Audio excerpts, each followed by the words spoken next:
آل محمد كما صليت على إبراهيم وعلى آل إبراهيم إنك حميد مجيد. اللهم بارك على محمد وعلى آل محمد كما باركت على إبراهيم وعلى آل إبراهيم في العالمين إنك حميد مجيد. பாசத்திற்குரிய சகோதர சகோதரிகளே, பெரியோர்களே, ஆரம்பமாக எனக்கும் உங்களுக்கும் அல்லாஹுவினுடைய அச்சத்தை கொண்டு நான் உபதேசம் செய்கிறேன்.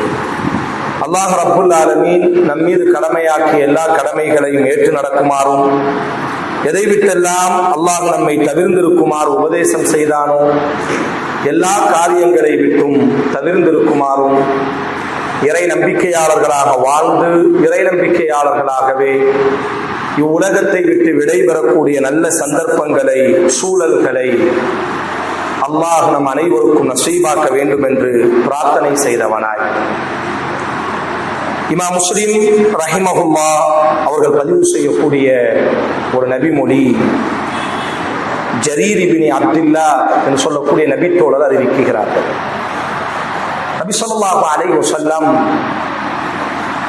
மதீனாவில் வாழ்ந்து கொண்டிருந்த நாட்களில் மக்காவில் இருந்து பல்வேறு இடைஞ்சல்கள், பல்வேறு சிரமங்களை மக்காவில் இருக்கக்கூடிய இறை மறுப்பாளர்கள் தொடர்ச்சியாக கொடுத்து கொண்டே இருந்தார்கள். அதில் மிக பிரதானமான ஒரு கோத்திரம் முதற் கோத்திரம் என்று சொல்லப்படும். அல்லாஹுவின் தூதரினுடைய தோழர்களை எல்லாம் கைது செய்து சிறையில் அடைத்து இந்த முதற் கோத்திரத்துக்காரர்களினுடைய அட்டூழியம் என்பது மிக கடுமையாக தலைவிரித்து ஆடிக்கொண்டிருந்த ஒரு நாட்கள். ஒரு கட்டத்தில் அல்லாஹுவின் தூதர் ஸல்லல்லாஹு அலைஹி வஸல்லம்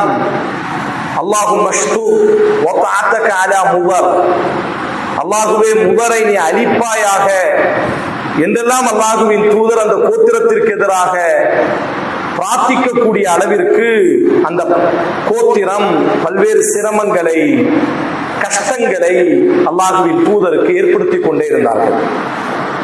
அல்லாஹ் ரப்புல் ஆலமீன் தனது தூதரினுடைய பிரார்த்தனையை ஏற்றுக்கொண்டான். ஒரு கட்டத்தில் அந்த முதற் கோத்திரத்துக்காரர்கள் முழு சமூகமாக மதீனாவிற்குள்ளாக வருகிறார்கள்.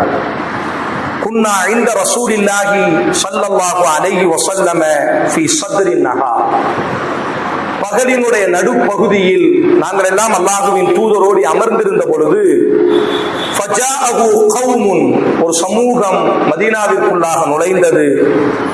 ஹுஃபாத்தன் உராத்தன், ஆடை இல்லாமல், பட்டினியினால் வயிறுகள் எல்லாம் ஒட்டியவர்களாக, தலைமுடிகள் எல்லாம் பரட்டையாக, பரதேசிகளாக மதீனாவிற்குள்ளாக அந்த கோத்திரம் நுழைந்தார்கள். அந்த கூட்டத்துக்காரர்கள் நுழைந்தார்கள். முதர், அந்த கூட்டத்திலே பெரும்பான்மையானவர்கள் முதர் இல்லை, பல் குல்லுகும் முதர், அந்த முழு கோத்திரமுமே முதராகத்தான் இருந்தது. வயிறுகள் ஒட்டிய நிலையில், பரட்டை தலையோடு, தங்களினுடைய ஆடைகள் மேலாடைகள் இல்லாமல் பரதேசிகளாக, பசியோடி, நாடோடிகளாக மதீனாவிற்குள்ளாக அந்த முதற் கோத்திரம் கண்ணீரோடி நுழைந்தார்கள். இதை பார்த்தவுடன் தன்னை போன்ற ஒரு சக மனிதன் பசியோடியும் பரட்டை தலையுடனும் ஒட்டிய வயிறோடியும் வேர்வைகளோடியும் ஆடை இல்லாமல் கண்ணீரோடி கையேந்தக்கூடிய அந்த முதரினுடைய காட்சியை பார்த்தவுடன் ரசூலுல்லாஹி ஸல்லல்லாஹு அலைஹி வஸல்லம் அவர்களினுடைய கண்கள் எல்லாம், முகங்கள் எல்லாம் சிவக்க ஆரம்பித்தது, மாற ஆரம்பித்தது. ஃபஅமர பிலாலன், பிலாலிற்கு அல்லாஹுவின் தூதர் கட்டளையிட்டார்கள். ஃபஅத்தன, வாங்கு கொடுக்குமாறு. பிலால் வாங்கு கொடுத்தார். வஅகாம ஃபஸல்ல, அல்லாஹுவின் தூதர் உடனே தொழுகை நடத்தினார்கள். சும்ம ஹதப, பிறகு அல்லாஹுவின் தூதர் மிம்பரிலே நின்றவர்களாக, யா அய்யுஹன் நாஸ், மனித சமூகமே, இத்தகூ ரப்பக்கும், உங்களை படைத்த இறைவனை பயந்து கொள்ளுங்கள். அல்லதி ஹலககும் மின் நஃப்ஸின் வாஹிதா, முழு படைப்பையும் ஒரு ஆன்மாவில் இருந்து அல்லாஹ் படைத்திருக்கிறார். முதலை நீங்கள் காணுகிறீர்கள் அல்லவா, அது யாரோ அல்ல, மின் நஃப்ஸின் வாஹிதா, நம்முடைய ஆன்மாவின் சார்ந்தவர்கள். மனித இனத்தை சார்ந்தவன். ஒட்டிய நிலையிலும் பரட்டை தலையுடனும் ஒரு கவல உணவுக்காக மதீனத்து மண்ணிலே கையேந்தக்கூடிய இந்த மக்களை நீங்கள் காணுகிறீர்கள் அல்லவா? எங்கோ இருக்கக்கூடிய மக்கள் அல்ல. மின் நஃப்ஸின் வாஹிதா, ஒரே ஆன்மாவினுடைய நம்முடைய இரத்த சொந்தம். இந்த அல்லாஹ்வின் தூதர் ஸல்லல்லாஹு அலைஹி வஸல்லம் மனிதநேயத்தினுடைய பிரகடனத்தை அந்த இடத்திலே ஓங்கி முழங்க ஆரம்பிக்கிறார்கள்.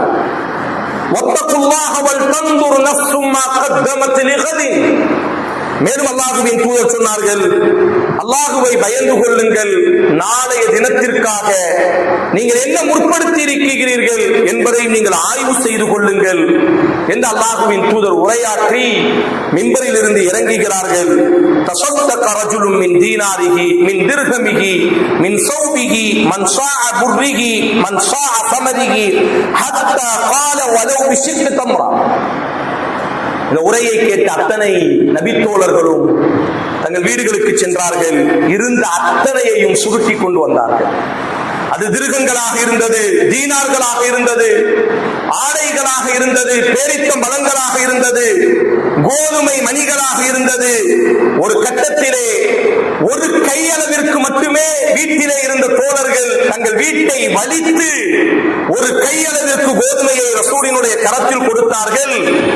மழையாக ஆடைகள் குவிந்திருந்தது, மழையாக உணவுகள் குவிந்திருந்தது, மழையாக தீனாரும் திருகங்களும் குவிய ஆரம்பித்தது.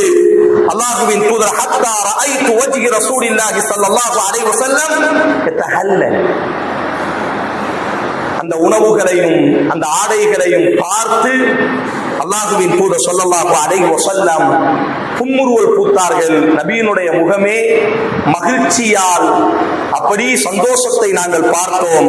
மன் சன்ன ஃபில் இஸ்லாமி சுன்னத்தன் ஹஸனா, இந்த தீனிலே யாராவது ஒரு நலவை உருவாக்கினால் அந்த நலவு இருக்கும் வரை அல்லாஹ் அவருக்கு நன்மைகளை கொடுத்து கொண்டிருப்பான். மன் சன்ன ஃபில் இஸ்லாம், இந்த தீனுல் இஸ்லாத்திலே யாராவது ஒரு மனிதர் ஸய்யிஆ, ஒரு தீங்கை உருவாக்கினால் அந்த தீங்கு இருக்கக்கூடிய வரை அல்லாஹ் அவரை அழித்து நாசமாக்குவான் என்ற ரீதியில் அல்லாஹுவின் தூதர் மகிழ்ச்சியோடு அந்த சமூகத்திற்கு முதருக்கு அள்ளி கொடுத்தார்கள்.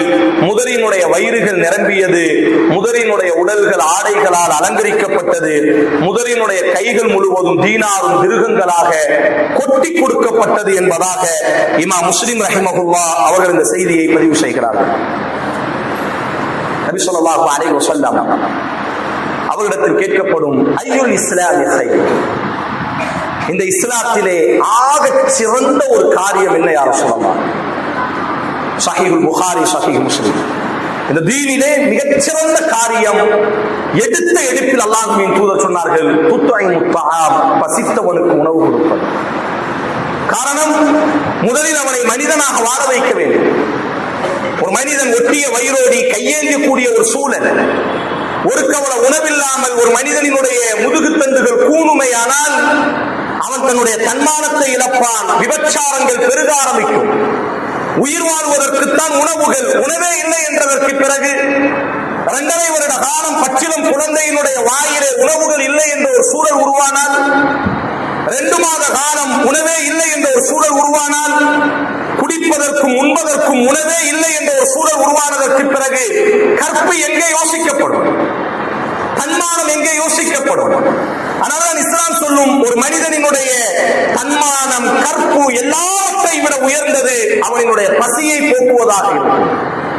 வலா யஹுப்பு அலா தஆமில் மிஸ்கீன், உணவு கொடுப்பதற்கு தூண்டாதவன், அநியாயக்காரன், மறுமையை பொய்ப்பித்தவன் என்று மார்க்கம் சொல்கிறது. இந்த தீனை பொய்ப்பிக்கக்கூடியவன் யார் தெரியுமா? யார் உணவு கொடுக்கவில்லையோ பசியோடு இருப்பவர்களுக்கு, உணவுகளை எவன் தடுப்பானோ அல்லது யார் உணவு கொடுக்க தூண்ட மாட்டானோ இவன் இந்த சன்மார்க்கத்தையே பொய்ப்பித்தவன் என்ற ரீதியில் அல்லாஹ் ரப்புல் ஆலமீன் பேசுகிறார். ரசூலுல்லாஹி ஸல்லல்லாஹு அலைஹி வஸல்லம் அவர்களிடத்தில் ஒரு நபித்தோழர் வருவார். யா ரசூலல்லாஹ், இந்த பூமியில் நான் ஒரு அமலை செய்ய வேண்டும், அந்த அமல் என்னை சொர்க்கத்திற்குள்ளாக நுழைக்க வேண்டும், அப்படிப்பட்ட ஒரு அமலை எனக்கு நீங்கள் கற்றுத்தாருங்கள். அல்லாஹ்வின் தூதர் ஸல்லல்லாஹு அலைஹி வஸல்லம் எடுத்த எடுப்பில் சொல்வார்கள், துத்தைமு தஆம், பசித்தவனுக்கு நீ உணவு கொடுப்பாயாக. நாளைக்கு மறுமையில ரசூல் ஸல்லல்லாஹு அலைஹி வஸல்லம் சொன்னார்கள், ஸலாஸத்துன், மூன்று நபர்கள், லா யுகல்லிமுஹுமுல்லாஹு வலா யன்துரு இலைஹிம் யௌமல் கியாமா வலா யுஸக்கி. அல்லாஹ் அவர்களை பார்க்க மாட்டான், அல்லாஹ் அவர்களை ஏறெடுத்தும் பார்க்க மாட்டான், அல்லாஹ் அவர்களை பரிசுத்தப்படுத்த மாட்டான், அல்லாஹ் அவர்கள் மீது கருணை புரிய மாட்டான். வலகும் அதாபுன் அலீமுன், கடுமையான வேதனையை கொண்டு அல்லாஹ் அவர்களை பிடிப்பான். அதில் ஒரு மனிதன், வரஜுலுன் மன்அ ஃபضل மாஇன், தனக்கு போக இருக்கக்கூடிய உணவுகளை தடுக்கக்கூடியவன், தண்ணீரை தடுக்கக்கூடியவன். நாளைக்கு மறுமையில் அல்லாஹ் கேட்பானாம், இன்றைய தினம் எப்படி நீ வாழ்ந்த காலத்தில் உனக்கு நான் கொடுத்திருந்தேன், உனக்கு போக நான் கொடுத்திருந்தும் நீ கண்ணீரோடியும் ஒட்டிய வயிறோடியும் உனது வாசலிலே நின்றவர்களை நீ புறக்கணித்தாய் அல்லவா, உனக்கு போக கொடுத்த நீரை நீ தடுத்து வைத்தாய் அல்லவா, என்னுடைய அன்பையும் கருணையையும் இன்றைக்கு உன்னை விட்டும் நான் தடுத்து விட்டேன், அழிந்து நாசமாகுவாயாக என்று அல்லாஹ் ரப்பல் ஆலமீன் யார் தனக்கு போக இருக்கக்கூடிய உணவுகளை பிறருக்கு கொடுக்காமல் தடுக்கிறார்களோ அவர்களை அல்லாஹ் நாளைக்கு ஏறெடுத்தும் பார்க்க மாட்டான் என்று ரசூலுல்லாஹி ஸல்லல்லாஹு அலைஹி வஸல்லம் அவர்கள் கூறுகிறார்கள். உமரினுடைய பல்வேறு உலகத்தை உலுக்கிய வார்த்தைகளில் ஒரு வார்த்தை, யூப்ரட்டிஸ் நதிக்கரையில் ஒரு ஓனாய் பசியோடி செத்து போனாலும் நாளைக்கு மறுமையில் அல்லாஹ்விற்கு முன்பாக இந்த கத்தாபினுடைய மகன் உமர் குற்றவாளியாக நிப்பாட்டப்படுவார். யூப்ரட்டிஸ் நதிக்கரையில், நைல் நதிக்கரையில் ஒரு ஓனாய் பசியோடி செத்து போனாலும், உணவில்லாமல் செத்து போனால் நாளைக்கு மறுமையில் அல்லாஹ் இந்த உமரை குற்றவாளியாக நிப்பாட்டுவார். உமர் இப்னு அப்துல் அஜீஸ் ரஹ்மஹுல்லாஹ் அவர்களுடைய ஆட்சியின் பொழுது செல்வங்கள் செழிக்க ஆரம்பித்தது இஸ்லாமிய ராஜ்யங்களில். ஏழைகள் என்பவர்களே இஸ்லாமிய பிரதேசங்களில் இல்லாத ஒரு சூழல் உருவானது. ஒரு கட்டத்திலே வருடத்தினுடைய ஜகாத்தினுடைய தொகைகள் பெருவாரியாக குவிந்து கிடக்கிறது. ஆனால் வாங்குவதற்கு நபர்கள் இல்லை. அப்போ ஆலோசனை செய்யப்படும், அறிஞர்களோடு ஆலோசனை செய்யப்பட்டு Umar ibn Abdul Aziz Abu ஹுரைராவினுடைய மாணவர் ரஹிமஹுல்லாஹ், ஒரு பெரிய அவரும் அறிஞரும் கூட, எல்லா ஆலோசனைகளும் கேட்கப்பட்டு கடைசி ஒரு முடிவெடுக்கப்படும். இந்த வருடம் ஜகாத்தினுடைய அந்த தொகையை வாங்குவதற்கு நபர்கள் இல்லாததினால் ஜகாத்தினுடைய ஃபண்டுகளை மாவுகளாக தூண்கள், பாறைகளிலும் மலைகளிலும் முஹம்மதினுடைய பிரதேசத்தில் வாழக்கூடிய பறவைகளும் பசியோடி உறங்கியதாக வரலாறு இருக்கக்கூடாது என்பதாக வரலாறை மாற்றி எழுதினார்கள்.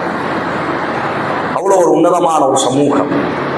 உமர் ரலியல்லாஹு அன்ஹு ஹிஜ்ரி 8ஆம் ஆண்டு மதீனாவிலே கடுமையான ஒரு பஞ்சத்தினுடைய நேரம்.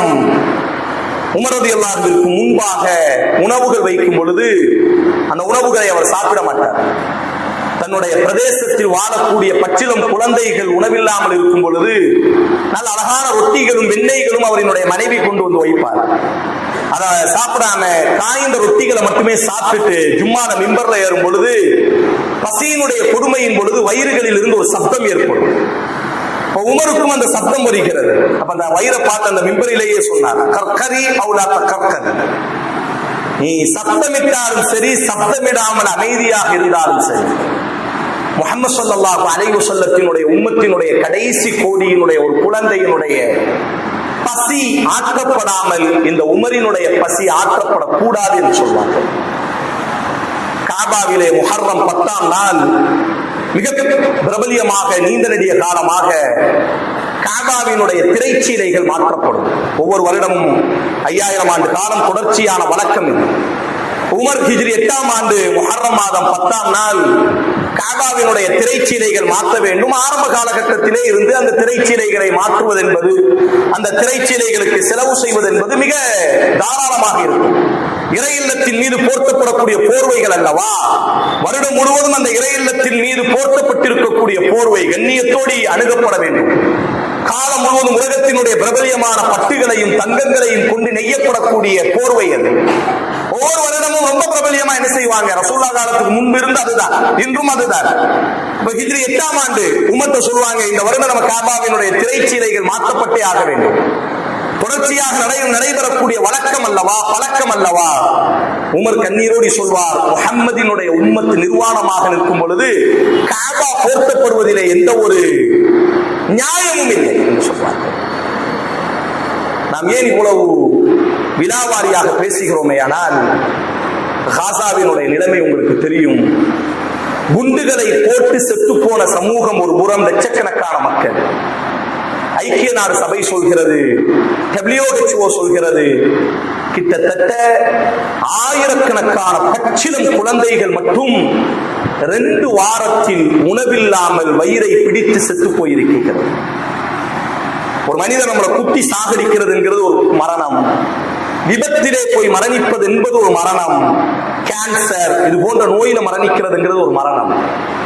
சாப்பிடுறதுக்கு உணவில்லாம வாரக்கணக்கா வயிற்ற பிடித்து கொண்டு ஒரு குழந்தை சாகுதல் என்பது ஐக்கிய நாடு சபை சொல்கிறது. ஒரு குழந்தை அல்ல, வெறும் 2 வாரத்தில் மட்டும் ஆயிரக்கணக்கான குழந்தைகள். உணவே இல்லை, குடிப்பதற்கு நீர் இல்லாமல் 58 இஸ்லாமிய நாடுகள், ஒரு புறம் செழிப்பான நாடுகள், உண்டு பெருத்த நாடுகள். ஆனால் மறுபுறம் 2 மாத காலம் உணவே இல்லை, குழந்தைக்கு உணவில்லை. ஜனாசாவை குளிப்பாற்றும் பொழுது தூக்கினோம் என்று சொன்னால் எலும்பு அப்படி உடைந்து கீழே விடுகிறது. சாப்பிடவே இல்லை. 2 மாசம் ஒரு மனுஷன் சாப்பிடலன்னா அந்த உடம்பு எப்படி இருக்கும்? உலகத்தை உலுக்கிய புகைப்படங்கள்ல சமீபமாக இது ஒரு மிகப்பெரிய ஒரு புகைப்படமாக வலம் வருகிறது. நாம் வாழக்கூடிய சமகாலத்துல ஒரு கூட்டம் ஒரு கவலை உணவு இல்லாமல் அப்படி கீழே கிடக்கக்கூடியதை பிறக்கி 25 லட்சம் மக்கள் உணவு இல்லாமல் ஒரு இடத்திலே அடைக்கப்பட்டிருக்கிறார்கள். பசியின் யுத்தம் கொடுக்கப்பட்டிருக்கிறது. ரசூலுல்லாஹி ஸல்லல்லாஹு அலைஹி வஸல்லத்தினுடைய மார்க்கத்தில் முதலில் எது நடந்தாலும் உணவுதான் கொடுக்க வேண்டும். மகிழ்ச்சியா, முதலில் நீ உணவு கொடு. எனக்கு திருமணம் ஆகிறது, அந்த மகிழ்ச்சியை நீ எப்படி வெளிக்காட்ட வேண்டும்? உணவு கொடுத்து வெளிக்காட்ட வேண்டும். வலிமா உணவை கொடுத்து. நான் ஒரு பெரிய வீடு கட்டி இருக்கிறேன், சொந்த வீட்டிற்குள்ளாக குடி போக போகிறேன், இந்த மகிழ்ச்சியை நீ எப்படி வெளிக்காட்ட வேண்டும்? உணவு கொடுத்து வெளிக்காட்ட வேண்டும். குழந்தை தவமாய் பெற்றெடுத்த மகனோ மகளோ பிறந்து விட்டார்கள் என்று நெற்றியிலே முத்தமிட்டு மகிழ்ச்சியை கொண்டாட போகிறாயா? உணவு கொடுத்து நீ என்ன செய்ய வேண்டும்? ஏனென்றைக்கு உணவுகளை கொடுத்து நீ கொண்டாட வேண்டும். நாம் ஏதேனும் ஒரு பாவம் செய்தாலும் கூட இந்த பாவத்திற்கான பரிகாரம், ரமதானினுடைய மாதத்தில் நாம் நோன்புகளை விட்டால், நோன்பு நோற்பதற்கு நமக்கு ஆற்றல் இல்லாவிட்டால் ஃபிதியாவாக உணவை தான் அல்லாஹ் கொடுக்க சொன்னார். எப்படி ஆகினும் மதங்களை கடந்து இந்த சமூகத்தில் பசி என்பதை இருக்கவே கூடாது. மகிழ்ச்சியாக இருந்தாலும் நீ உணவு கொடுக்க வேண்டும். துக்கமாக ஒரு பாவம் செய்து விட்டாய், ஹஜ்ஜிலே இஹ்ராமை அணிந்து விட்டு ஹஜ்ஜினுடைய கிரிகளில் ஏதேனும் ஒன்றை நீ மாற்றி செய்து விட்டாயா? உடனே அல்லாஹ் சொல்கிறான் சஹீஹுல் புகாரியிலே, ரசூலுல்லாஹி ஸல்லல்லாஹு அலைஹி வஸல்லம் ஒரு சாஹ் வீதம் என்ன செய்ய வேண்டும்? அரை சாஹ் வீதம் நீங்கள் என்ன செய்ய வேண்டும் என்று சொன்னால் 6 ஏழைகளுக்கு உடனே உணவு கொடுக்க வேண்டும். இஹ்ராமை அணிந்த நிலையில் இஹ்ராமினுடைய சட்டத்தை நீங்கள் மீறி விட்டீர்களா? உடனே ஹரமிலேயே ஏழைகளுக்கு என்ன செய்ய வேண்டும்? உணவுகளை நீங்கள் கொடுக்க வேண்டும். சத்தியம் செய்கிறீர்கள், சத்தியத்தை மீறி விட்டீர்களா? உடனே நீங்கள் ஏழைகளுக்கு உணவு கொடுக்க வேண்டும். மனைவியை விட்டு மார்க்கம் அனுமதிக்காத முறையில் மனைவியை விட்டு நீங்கள் விலகி விடுகிறீர்கள், ரிஹானினுடைய சட்டத்தின் ஊடாக உடனே நீங்கள் 60 ஏழைகளுக்கு உணவு கொடுக்க வேண்டும். இந்த மார்க்கம் சந்தோஷமாக இருந்தாலும் சரி, துக்கமாக இருந்தாலும் சரி, எல்லா நேரத்திலும் ஏழைகளுக்கு உணவை கொடுத்துக் கொண்டே ஒரு மனிதன் உச்சக்கட்ட மகிழ்ச்சி, பெருநாளினுடைய மகிழ்ச்சி, புத்தாடையை நீ அணிவதற்கு முன்பாகவே சதக்கத்துல் ஃபித்ரை ஏழை எளியவரினுடைய கரத்திலே உணவை கொடுத்து அன்றைய தினத்தில் நீ மட்டுமல்ல உலகத்தில் யாருமே பசித்திருக்க கூடாது என்பதாக ஒட்டுமொத்த உலகத்திற்கும் உறக்க சொல்லிக் கொடுத்த மார்க்கம் இஸ்லாம். ஆனால் ஒரு மிடர் தண்ணீர் குடித்து அந்த தாய் சொல்கிறார் 2 வாரம் ஆகுகிறது என்று சொல்கிறார். பிள்ளையினுடைய அந்த ஆடையை தூக்கி வயிற்றை தடவி கொடுத்து சொல்கிறார், என் மகள் சாப்பிட்டு 2 வாரம் ஆகிறது. என்ன நாகரீகத்தோடு வாழ்ந்து கொண்டிருக்கிறது நண்பான உறவுகளே. ஆதலால் இந்த நேரம் பொதுவாக நம்முடைய மார்க்கம் உணவு கொடுப்பதை, பசியோடு இருப்பதை இந்த உலகத்தில் மார்க்கம் அனுமதி அளிக்கவே இல்லை. அப்படி ஒரு கூட்டம் பசியோடு இருக்குமேயானால் இந்த முழு உலகத்தின் மீதும் சாபங்களை அல்லாஹ் ரப்புல் ஆலமீன் இறக்கி விடுவார். சக மனிதன் பசியோடு இருக்கும் பொழுது தமிழன் படித்தான் அல்லவா, ஜகத்திலே ஒருவனுக்கு உணவில்லாவிட்டால் முழு ஜகத்தையும் அளிப்போம் என்பதாக. அதுபோலத்தான் படைத்த இறைவன் ஒரு மனிதன் பசியோடு இருக்கிறான், மறுகூட்டம் நிம்மதியாக வாழும் என்று சொன்னால் உலகத்தை இறைவன் கருணை கண் கொண்டு பார்க்க மாட்டார். அதனால் நம்மால் முடிந்த அளவிற்கு அந்த சமூகத்திற்காக பிரார்த்தனை செய்வோம். உணவு கொடுப்பதையே மார்க்கம் உச்சக்கட்ட அமலாக சொன்ன மார்க்கம். எல்லா விஷயத்திற்கும் உணவை கொடு என்று சொல்லிக் கொண்டிருந்த மார்க்கம். ஆனால் ஒரு கூட்டம் இந்த மார்க்கத்தை ஏற்ற ஒரே காரணத்திற்காக வருடக்கணக்காக உணவே இல்லாமல் பசியோடியே மரணத்தை தழுவக்கூடிய ஒரு கொடுமை இருக்கிறது. எதிரிகளுக்கு கூட அல்லாஹ் ரப்புல் ஆலமீன் என்ன செய்யக்கூடாது, கொடுக்க கூடாது. அப்படிப்பட்ட ஒரு சோதனையில் அந்த காசாவினுடைய மக்கள் சிக்குண்டிருக்கிறார்கள். அவர்களினுடைய நிலைமை மாறுவதற்காகவும் அல்லாஹ்வே உண்டு கொடுத்து திமிரிலே நாங்கள் வாழ்ந்து கொண்டிருக்கிறோம். ஆனால் ஒரு வரம், ஒரு கவலை உணவு இல்லாமல் செத்து கொண்டிருக்கக்கூடிய அவலத்தை நாங்கள் வாழும் காலத்தில் இமாம் இப்னு கஸீர் ரஹிமஹுல்லாஹ், இமாம் இப்னு அஸீர் அவர்களுடைய காலத்தில் அந்த தாத்தாரிய படையெடுப்பு அவர் எழுதும் பொழுது அழுதுகிட்டே எழுதுவாரு, எங்க அம்மா என்னை பெற்காமல் இருந்திருக்கணுமே, இந்த காட்சியெல்லாம் நான் பார்க்காமல் இருந்திருக்க வேண்டுமே, என் தாய் இதற்கு முன்பாக, நான் இதற்கு முன்பாக செத்து போயிருக்க வேண்டுமே என்று அவர் என்ன செய்வார், அந்த கொடுமைகளை பார்க்கும் பொழுது கண்ணீரோடு என்ன செய்வார், இவ்வளவு பெரிய கொடுமை நடக்க என்பதாக அவர் வருத்தத்தோடு பதிவு செய்வார். அதை விட கொடுமைகளை எல்லாம் இன்றைக்கு காசாவினுடைய அந்த அப்பாவி மக்கள் என்ன செய்கிறார்கள், பசி இல்லாம் பசியோடு அந்த மக்கள் என்ன செய்யப்படுகிறார்கள், சாகடிக்கப்படுகிறார்கள். அல்லாஹ்விடத்தில் அந்த மனிதர்களை அதிகமாக நினைத்தவர்களாக, அல்லாஹ்வே எங்களால் முடிந்தது, நீதான் ராசிக்காக இருக்கிறாய், முழு உலகத்திற்கும் பங்கு வைக்கக்கூடியவனாக நீதான் இருக்கிறாய். அல்லாஹ்வே அந்த சமூகத்தினுடைய பசியை நீ போக்குவாயாக, அவர்களினுடைய தாகத்தை போக்குவாயாக, அவர்களுக்கு நீ ஆடை அணிவிப்பாயாக, அவர்களினுடைய நிலைமைகளை நீ சீர்படுத்துவாயாக என்பதாக அதிகமாக பிரார்த்தனை செய்யுமாறு எனது முதல் உரையில் நான் ஞாபகப்படுத்துகிறேன். அக்குல் கோடி ஹாதா வஸ்தக்ஃபிருல்லாஹி லி வலக்கும் வ லிஸாஇரில் முஸ்லிமீன ஃபஸ்தக்ஃபிருஹு இன்னஹு கஃபூருர் ரஹீம்.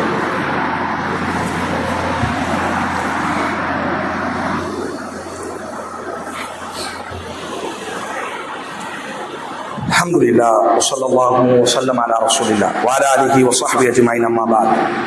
பாசமான உறவுகளே, இது போன்ற நேரங்களில் ஒரு புறம் மனிதர்கள் உணவில்லாமல், ஆரோக்கியமான போசாக்கான உணவுகள் இல்லாமல் மரணத்தை தழுவிக் கொண்டிருக்கும் பொழுது, மறுபுறம் அல்ஹம்துலில்லாஹ் சிறந்த ஒரு சூழலில் அல்லாஹ் நம்மை வாழ வைக்கிறார். மிகச்சிறந்த முறையில் நம்ம யாரும் பசிக்காக கையேந்தக்கூடிய ஒரு சூழலை அல்லாஹ் இதுவரை உருவாக்கவே இல்லை, நமக்கும் உருவாக்கவில்லை, நம் தலைமுறைக்கும் அல்லாஹ் உருவாக்க வேண்டாம். அல்ஹம்துலில்லாஹ் ஒரு வலை எனக்கு பசிக்குகிறது என்று சொல்லக்கூடிய சூழலை கூட அல்லாஹ் நமக்கு உருவாக்கவில்லை. இந்த நேரத்தில் நாம் அல்லாஹ்விற்கு அதிகம் நன்றி செலுத்தக்கூடியவர்களாக இருக்க வேண்டும். இது போன்ற காட்சிகளை ஒரு புறம் பார்க்கும் பொழுது ரசூலுல்லாஹி ஸல்லல்லாஹு அலைஹி வஸல்லம் சொன்னார்கள், சோதனையிலே சிக்குண்டவர்களை நீங்கள் கண்கொண்டு பார்த்தால் அல்லாஹ்விடத்தில் இப்படி பிரார்த்தனை செய்யுங்கள், அல்லாஹ்வே இந்த சோதனையிலிருந்து எங்களை நீ காத்தருளினாய், உனக்கே எல்லா புகழும். அல்லாஹ்வே இந்த கஷ்டத்திலிருந்து எங்களை மீட்டெடுத்தாய், உனக்கே எல்லா புகழும். அல்லாஹ்வே விரைவாக அவர்களை ஆஜிலன் கைர ஆஜில், மிக விரைவாக அவர்களை இந்த கஷ்டத்திலிருந்து மீட்டெடுப்பாயாக என்று நமக்கு அல்லாஹ் புரிந்திருக்கக்கூடிய அருள்கொடைகளை நாம் நினைத்து பார்க்க வேண்டும். எப்படி நினைத்து பார்ப்பது? அல்லாஹ் தந்திருக்கக்கூடிய உணவுகளை உண்ணக்கூடிய நேரம் அல்லாஹ்வுக்கு நன்றி செலுத்துவது.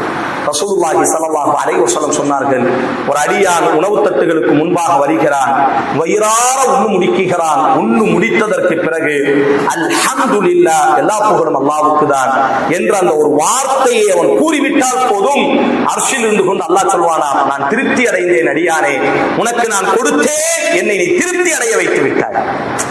உனக்கு தந்தல்ல, நீ என்னைய புகழ்ந்தாய் அல்லவா, எனக்கு நீ நன்றி செலுத்தினாய் அல்லவா. அல் குர்ஆன்ல ரசூல் அல்லாஹ் பதிவு செய்கிறான், நன்றி செலுத்துங்கள் என்பதாக. அல்லாஹ்வுக்கு நீங்கள் நன்றி செலுத்துங்கள், அல்லாஹ் உங்களுக்கு அதிகப்படுத்துவார்.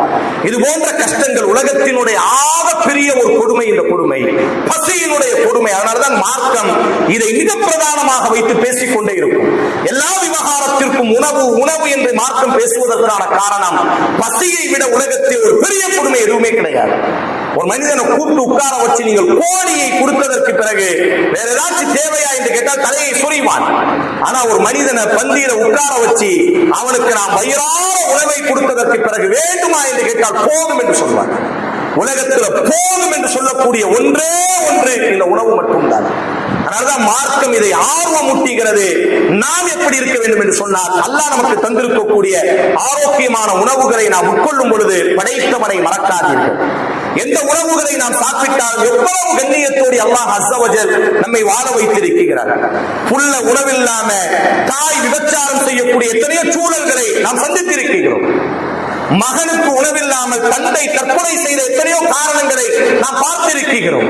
ஆனா அல்லாஹ் அல்ஹம்துலில்லாஹ் வாழும் காலத்துல கொடுக்கக்கூடிய அளவிற்கு அல்லாஹ் நம்மை மேம்படுத்தி வைத்திருக்கிறானே. அல்ஹம்துலில்லாஹ், அல்லாஹ்வே உனக்கே எல்லா புகழும். ஹம்தன் கஸீரன் தய்யிபன், எல்லா புகழையும் உனக்கே நாங்கள் சமர்ப்பிக்கிறோம். நாங்கள் எந்த முயற்சியும் செய்யவில்லை. ரசூலுல்லாஹி ஸல்லல்லாஹு அலைஹி வஸல்லம் சொன்னார், அல்ஹம்துலில்லாஹி அல்லதி அத்அமனி ஹாதா, அல்லாஹ்வே நீ எனக்கு இந்த உணவை கொடுத்தாய், நான் எந்த விதத்திலும் நான் முயற்சி செய்யவில்லை, உன் புறத்தில் இருந்து கருணையால் எனக்கு கிடைத்திருக்கிறது என்று நீங்கள் அல்லாஹ்வை புகழுங்கள் என்பதாக ரசூலுல்லாஹி ஸல்லல்லாஹு அலைஹி வஸல்லம் சடங்குகளாக சம்பிரதாயமாக அல்லாமல் உணவுகளை நாம் வாயிலை வைக்கும் பொழுது அந்த சமூகத்தை நினைப்போம், நம்மை சுற்றி இருக்கக்கூடிய மக்களை நினைத்தவர்களாக அல்லாஹ்வுக்கு நன்றி செலுத்த வேண்டும். இரண்டாவதாக, எங்கோ காசா பலஸ்தீன் என்பதாக பேசிவிட்டு நம்முடைய அயல்வாசி என்ன நிலைமையில் இருக்கிறான் என்பதை நாம் மறந்தே விடுகிறோம். ரசூலுல்லாஹி ஸல்லல்லாஹு அலைஹி வஸல்லம் அயல்வாசி பசியோடியும் ஒரு இறைநம்பிக்கையாளன் வயிறு நிரம்பியவனாக உணவுண்பான் என்று சொன்னால் அவன் இறைநம்பிக்கையாளனே இல்லை என்பதாக எவ்வளவு பெரிய ஒரு வார்த்தை. முஹம்மது ஸல்லல்லாஹு அலைஹி வஸல்லம் இந்த வார்த்தையை சொல்லணும்னா எவ்வளவு உச்சகட்டமான ஒரு வார்த்தை. பக்கத்து வீட்டுக்காரர் அவர் யாராக இருக்கட்டும், இந்த மதத்தை சார்ந்தவராக இருக்கட்டும், அவர் பசியோடு இருப்பார், நீங்கள் வயிறு உண்ப சாப்பிடுவீர்களே, ஆனால் நீங்கள் இறைநம்பிக்கையாளர்களே இல்லை என்று சொன்னார்கள். கொஞ்சம் அயல்வாசியை பார்ப்போம். நம்மளை சுற்றி இருக்கக்கூடிய மக்கள்ல யாரேனும் ஒரு மனிதர்கள் பசியோடு இருக்கிறார்களா என்று கொஞ்சம் நம்முடைய சிந்தனைகளை கேட்பதற்கு வெட்கப்பட்டு கூலி குறுகி பல நேரங்கள் ரசூல் ஸல்லல்லாஹு அலைஹி வஸல்லம், யா நிஸாஅல் முஃமினாத், முஃமினான பெண்களே, நீங்கள் சால்னா காய்ச்சினா கூட தண்ணீரை கொஞ்சம் அதிகப்படுத்தியாவது அயல்வாசிக்கு கொடுத்து அனுப்புங்கள் என்பதாக நபி ஸல்லல்லாஹு அலைஹி வஸல்லம். எந்த சுவையான உணவுகளை நாம் சாப்பிட்டாலும் நாம் சாப்பிடும் பொழுது பிறரையும் சாப்பிட வைக்க வேண்டும் என்று யோசிக்கணும். இப்ராஹிம் அலைஹிஸ்ஸலாம் நாகரிகத்தினுடைய தந்தை. அவர் வாழ்ந்த பூமி பலஸ்தீன்ல ஹலீலுல்லா, இன்னைக்கு அந்த பூமி இருக்கு. இன்னைக்கு அந்த ஊருக்கு பேர் ஹலீலுல்லா தான். நீங்க போனா பார்க்கலாம். ஒரு 5000 வருஷமா அவர் வாழும் பொழுது அவருக்கு ஒரு உச்சக்கட்ட ஒரு குணம் இருந்துச்சு. ரசூலுல்லாஹ் சொல்லுவாங்க, விருந்தினர் இல்லாம அவர் சாப்பிடவே மாட்டார். விருந்தினர்களோடித்தான் சாப்பிடுவார். யாரையாச்சும் ஒருத்தர் விருந்தினரா கூப்பிட்டு வந்துருவார். சாப்பாடை தான் மட்டும் சாப்பிட மாட்டாரு. தனக்கு கிடைக்கக்கூடிய சாப்பாடை ஏழை எளியவர்கள் அயல்வாசி யாரோ ஒருத்தரை வைத்துதான் என்ன செய்வார். உலகத்திலேயே விருந்து உபச்சாரத்தை உலகத்திற்கு கற்றுக் கொடுத்த மனிதர், முதல் மனிதர் இப்ராஹிம் அலைஹிஸ்ஸலாம். இன்னைக்கு நீங்க அந்த ஊருக்கு போனாலும் சரி, அந்த ஊருக்கு பேர் ஹலீலுல்லா. 5000 வருடமாக அடுப்பு எரிந்து கொண்டே இருக்கும். இப்ப இந்த கொரோனாவை கூட உலகமே ஸ்தம்பித்தது. ஆனா ஹலீலுல்லாவினுடைய கிராமம் மட்டும் ஸ்தம்பிக்கவே இல்லை. உணவு ஆக்கி கொடுத்து கொண்டே இருப்பார்கள். 5000 வருட காலம் நம்முடைய தகப்பன் பத்த வைத்த நெருப்பு அவர் ஏழைகளுக்காக பத்த வைத்தார். அவர் விருந்தினர் இல்லாமல் அவர் சாப்பிட மாட்டார். ஆதலால் அவர் வாழ்ந்த இந்த கிராமமும் எப்பொழுதும் கொடுத்து கொண்டே இருக்கும் என்பதாக 5000 ஆண்டு காலமாக அல்லாஹ் அந்த ஊரை செழிப்பாக வைத்திருக்கிறார். அதனால் நம்ம நல்ல உணவுகளை சாப்பிடும் பொழுது கொஞ்சம் அயல்வாசிகளை, நம்மை சுற்றி இருக்கக்கூடிய பிற மனிதர்களை நம்முடைய சிந்தனைகளுக்குள்ளாக கொண்டு வருவோம். ரசூலுல்லாஹி ஸல்லல்லாஹு அலைஹி வஸல்லத்திற்கு முன்பாக உணவுகள் கொண்டு வரப்படும் என்று சொன்னால் உடனே அல்லாஹ்வின் தூதர் ஸல்லல்லாஹு அலைஹி வஸல்லம் தோழர்களை கூப்பிடுங்கள் என்று சொல்வார்கள். பால் கொடுக்கப்படும், முஸ்லிம்ல வரும், பாலை பார்ப்பாங்க, ரசூலுல்லாஹ்க்கு குடிக்கணும்னு ஆசை, அபூ ஹுரைராவை கூப்பிடுவாங்க, எல்லாத்தையும் கூப்பிடுவாங்க. ஒரு திருப்தி இல்லை. ஒரு நேரத்தில் ஷைத்தான் தூண்டுவான். அஷைத்தானு யஇதுகுமுல் ஃபக்ர், வறுமையை தூண்டுவான். இல்ல ரொம்ப குறைவா இருக்கு, நமக்கே பத்தாது, நம்ம பிள்ளைக்கே பத்தாது என்பதாக ஷைத்தான் தூண்டுவான். இல்லை, பிறருக்கு கொடுங்கள். ரசூல் சொன்னார்கள், இருவரின் உணவு மூவருக்கு போதுமானது என்று அல்லாஹ் சொன்னார்கள். அதனால் குறைவாக சமைத்தாலும் கூட நம்முடைய உணவுல ஒரு பகுதி ஏழைகளுக்காக, அயல்வாசிகளுக்காக கொடுத்து அனுப்புவது உச்சக்கட்ட நன்றியினுடைய ஒரு போரணை. மார்க்கத்தில் நல்லவர்கள் காலத்துல எவ்வளவு கஷ்டம் இருக்கட்டும், எவ்வளவு சிரமம் இருக்கட்டும், உணவு கொடுங்கள். அல்லாஹ் அந்த கஷ்டத்தை போக்குவான், சிரமத்தை நீக்குவான். காலம் முழுவதும் இந்த உம்மத்தில ஆதம் அலைஹிஸ்ஸலாம் காலத்தில் இருந்து நம்பப்படக்கூடிய ஏகோபித்த நம்பிக்கை, சிரமங்கள் நீங்க வேண்டுமா பசித்தவனுக்கு உணவு கொடுப்போம், சிரமங்கள் நீங்க வேண்டுமா தாகித்தவருக்கு நீர் புகட்டுவோம், அல்லாஹ் அந்த சிரமங்களை நீக்குவார். அதனால் உணவுகளை, சுவையான உணவுகளை சமைக்கும் பொழுது வெறுமனையாக நாம சாப்பிட்டா போதும், நம்ம புள்ள சாப்பிட்டா போதும் என்ற சிந்தனைகளை தாண்டி அயல்வாசிகளுக்கு கொடுத்தது இதெல்லாம் உச்சக்கட்ட நல்ல குணாதிசயங்கள். சின்ன வயசுல பாத்திரங்கள் கைமாறிக்கொண்டே இருக்கும். ஆனா சமகாலத்துல நாம் எல்லோருமே சுயநலவாதிகளாக பேசக்கூடிய நான் உட்பட, நமது குடும்பம் உட்பட எல்லோரும் எப்படி மாறிவிட்டோம் என்று சொன்னால், முதல்ல நாம சாப்பிட்டு முடிச்சுட்டு மிச்ச மீதி இருந்தால் கொடுத்து அனுப்புவோம். இல்லை, மிச்ச மீதிகள் அல்ல, கொடுப்பதுதான் அல்லாஹ் நமக்கு மிச்சமாக தரக்கூடியது. நன்றியினுடைய இந்த நேரத்தில் நாம் செய்ய வேண்டியது முதல்ல உணவுகளுக்கு பிறகு அல்லாஹ்வுக்கு நன்றி செலுத்துவது. இரண்டாவதாக அயல்வாசிகளுக்கும் ஏழைகளுக்கும் எவ்வளவு குறைவாக இருந்தாலும் கூட நாம் சாப்பிடும் பொழுது கொடுத்து அனுப்புவது, மிச்ச மீதிகளை கொடுத்து அனுப்புவது அல்ல நம்பிக்கை, இருக்கும் பொழுதே கொடுத்து அனுப்புவது அல்லாஹ் எங்களுக்கு போதுமானவன், அல்லாஹ் பரக்கத் செய்வான். எவ்வளவு நம்பிக்கைகள். அல்லாஹ் அக்பர். அபூ ஹுரைரா சொல்றாரு, ஒரு செம்பு பால் தான் ஏழை பசியோடு நின்ன கைக்கு வரும்போது மனசு சொல்லிச்சு, ரசூலுல்லாஹ் 70 பேரை கூட்டு வர சொன்னாங்க திண்ணையில, அடே நமக்கே பத்தாது என்பதாக மனசு சொன்னது. ஆனால் ரசூலினுடைய கட்டளை கூட்டுவா என்று சொன்னார்கள். 70 பேரும் குடித்தார்கள், நானும் குடித்தேன், ரசூலும் குடித்தார். பால் அப்படியே இருந்தது. ஒன்னே ஒண்ணுதான், பிறருக்கு கொடுக்கும் காலம் எல்லாம் அல்லாஹ் நம்மிடத்திலிருந்து எதையுமே எடுக்க மாட்டார். இரண்டாவதாக நாம் என்ன செய்யணும் என்று சொன்னால், இந்த நேரத்தில் இது மாதிரியான சூழல்கள் உலகத்தில் நிரம்பி இருக்கும் பொழுது நம்மளை சுற்றி எத்தனையோ மக்கள் உணவுக்காக சிரமங்கள்ல, கஷ்டங்கள்ல இருக்கிறாங்க. கஷ்டங்களிலேயே இல்லாவிட்டாலும் கூட நாம் சமைக்கக்கூடிய உணவுகளை மிச்ச மீதியை கொடுத்தனுப்பாமல் இருக்கும் பொழுது என்ன செய்வது? அல்லாஹ்வின் மீது நம்பிக்கையில கொஞ்சத்தேனும் நாம் என்ன செய்ய வேண்டும் என்று சொன்னால், அயல்வாசிகளுக்கு கொடுத்தனுப்ப வேண்டும். விருந்து உபச்சாரங்களை அதிகமாக உங்களை பழக்கிக் கொள்ளுங்கள். ஒரு விருந்தினரா நம்ம வீட்டுக்கு கூட்டு வரோம் சொன்னா அல்லாஹ்வினுடைய அருளும் ரஹ்மத்தும் நம்முடைய வீடுகளுக்குள்ளாக நுழைகிறது. விருந்து கொடுப்பதினால் ஒரு நாள் நாம் என்ன செய்ய மாட்டோம், குறைந்து போக மாட்டோம், நாம் வறுமையிலே தள்ளப்பட மாட்டோம். வரலாறு நடிகரும் இஸ்லாம் உணர்த்தக்கூடியது, விருந்து கொடுத்த யாருமே தோற்று போனதாக அல்லது விருந்து கொடுத்த யாருமே ஏழ்மையானதாக வரலாறு எதுவுமே இல்லை. அதனால் அதிகமாக உறவுகளையும் இரத்த பந்தங்களையும் விருந்து கிடைக்க வேண்டும். மிக மிக குறிப்பாக நம்முடைய விருந்துகள் சமத்துவ விருந்துகளாக இருக்க வேண்டும். எந்த நேரத்திலும் உணவுகளிலே ஆக கெட்ட உணவு என்னவென்று சொன்னால், பணக்காரர்கள் கண்ணியப்படுத்தப்பட்டு ஏழைகள் புறக்கணிக்கப்படக்கூடியது.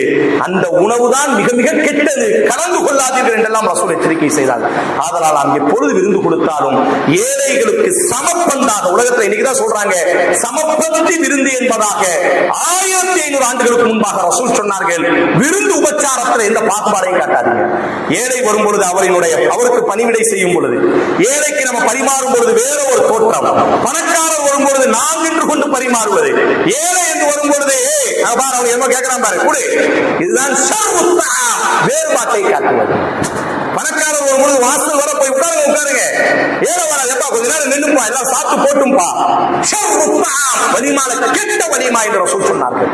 உணவுகளிலேயே ஆக கெட்ட உணவு என்பதாக ரசூல் சொன்னார்கள். விருந்து உபச்சாரத்திலே எந்த ஏற்றத்தாழ்வையும் காட்டாதீர்கள். யாராக இருக்கட்டும் சமபந்தியிலே அமர்ந்தவர்களாக.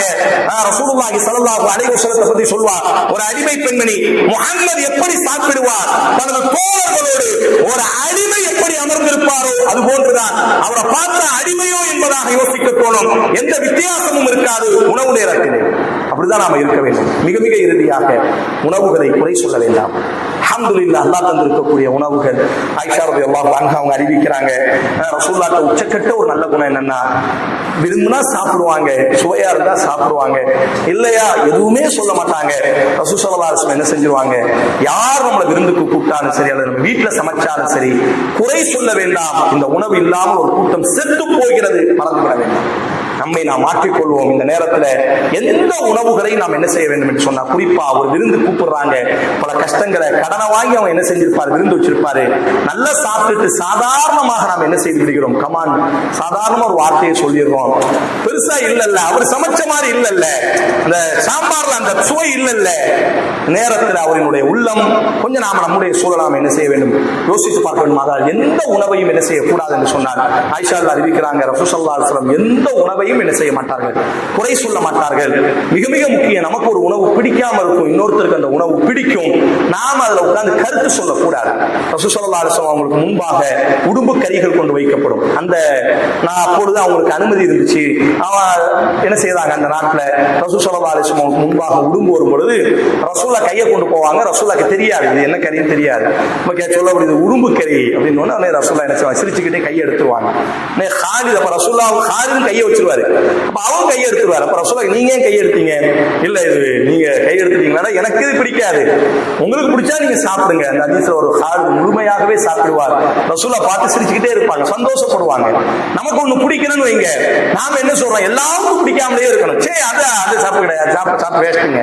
இது கெட்ட குணாதிசயங்கள். உணவுகள்ல நம்ம என்ன வளர்ந்திருக்கிறோம், நம்ம என்ன முதிர்ச்சி அடைஞ்சிருக்கிறோம், இதான் உச்சகட்ட வளர்ச்சி, அறிவு, முதிர்ச்சி என்பது. நமக்கு பிடிக்காததும் கூட பிறருக்கு பிடிக்கும். அவர்கள் உண்பதை ரசிக்க வேண்டுமே தவிர ஐயச்சா இதெல்லாம் நமக்கு அவர் முன்னாடியே என்ன செய்யறது, சிச்சி அவங்க சாப்பிடுறவருக்கும் என்ன ஆகும். இதெல்லாம் ஒரு கெட்ட குணாதிசயங்கள். இவைகளை எல்லாம் நாம் என்ன செய்வோம், இந்த சூழல்களை மாற்றிக்கொள்வோம். அல்லாஹ் ரப்பல் ஆலமீன் நம்மையும் நமது தலைமுறைகளையும் முழு உலகத்தையும் பசியில் இருந்து அல்லாஹ் ரப்பல் ஆலமீன் மீட்டெடுக்க வேண்டும். பசிக்காக கண்ணீர் வடிக்கக்கூடிய ஒரு சூழலை யாருக்கும் அல்லாஹ் ரப்பல் ஆலமீன், எதிரிகளுக்கு கூட அல்லாஹ் ரப்பல் ஆலமீன் என்ன செய்ய வேண்டாம், உருவாக்க வேண்டாம். காசாவினுடைய அந்த மக்களினுடைய பசியினுடைய யுத்தம் நீங்குவதற்காக அல்லாஹ்விடத்தில் உலகம் முழுவதும் யாரெல்லாம் பசியோடி கண்ணீரோடி ஒரு கவலை உணவுக்காக தவறு செய்வார்களோ அல்லாஹ் அவர்களை அந்த உணவு கஷ்டத்திலிருந்து மீட்டெடுப்பதற்காக வாழும் காலமெல்லாம் நாமும் ஆரோக்கியமாக உணவுண்டு நம்முடைய உணவுகளை பிறருக்கு பகிர்ந்தளிக்கக்கூடிய அளவிற்கு விசால மனப்பான்மை உடையவர்களாக அல்லாஹ் உங்களையும் நம்மையும் நமது தலைமுறைகளையும் அல்லாஹ் ரப்பல் ஆலமீன் உருவாக்கட்டும். நம்முடைய ஊரையும் செழிப்பின் ஊராக, உணவு கொடுக்கும் ஊராக, ஒரு நாளும் உணவுக்காக கையேந்தக்கூடிய ஒரு சூழலை அல்லாஹ் எப்பொழுதும் இப்பொழுதும் இல்லை எப்பொழுதும் அல்லாஹ் உருவாக்காமல் கொடுத்து கறந்த கொடுத்து சிவந்த கரங்கள் என்று சொல்வார்களே, அப்பேற்பட்ட பெயர் போன ஊராக அல்லாஹ் நம்முடைய ஊரை உருவாக்கட்டும். அல்லாஹ் ரப்பல் ஆலமீன் காசாவினுடைய பசியை போக்கி அவர்களினுடைய கஷ்டங்களை நீக்கி அவர்களினுடைய சிரமங்களை அல்லாஹ் நீக்கி மகிழ்ச்சியின் வாயிலை அல்லாஹ் அவர்களுக்கு திறந்து வைப்பானாக. அல்லாஹும்ம ஸல்லி அலா முஹம்மது வ அலா ஆலி முஹம்மத் கமா ஸல்லைத அலா இப்ராஹீம் வ அலா ஆலி இப்ராஹீம் இன்னக ஹமீதும் மஜீத். அல்லாஹும்ம பாரிக் அலா முஹம்மத் வ அலா ஆலி முஹம்மத் கமா பாரக்த அலா இப்ராஹீம் வ அலா ஆலி இப்ராஹீம் இன்னக ஹமீதும் மஜீத். ربنا آتنا في الدنيا حسنة وفي الآخرة حسنة وقنا عذاب النار.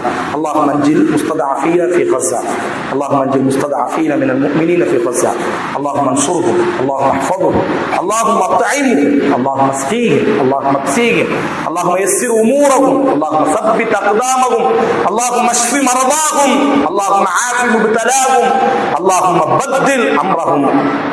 ربنا رب ارحمهما كما ربياني صغيرا. إن الله يأمر بالعدل والإحسان وإيتاء ذي القربى وينهى عن الفحشاء والمنكر والبغي يعظكم لعلكم تذكرون.